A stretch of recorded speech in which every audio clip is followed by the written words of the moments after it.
نحمده ونصلي على رسوله الكريم. أما بعد فأعوذ بالله من الشيطان الرجيم. بسم الله الرحمن الرحيم.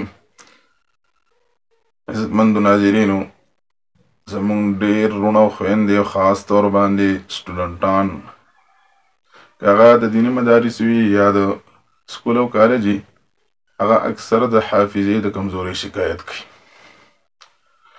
نو ټول نه اول له حافظې د کمزورۍ اسباب چې کوم دي، پاکې د ټولو له لوی سبب هغه ګناهونه دي او خاص طور باندې بد نظري ده چې پاکې عام طور باندې زمونږ نوجوان کل چې کوم دی هغه اخته دی.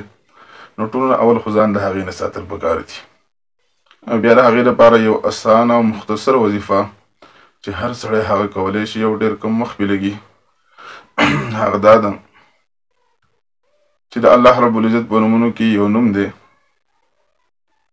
چې کله فرض منځ د هغې نه سړی سلام وګرځوي، نو د فرض مانځه نه وروستو خپل ښی لاس چې دی دا به په سر باندې کېږدي سي.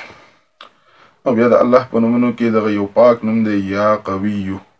یا قویو، یا قویو دا د 11 ځله وایي. یا قویو دا د 11 ځله وایي.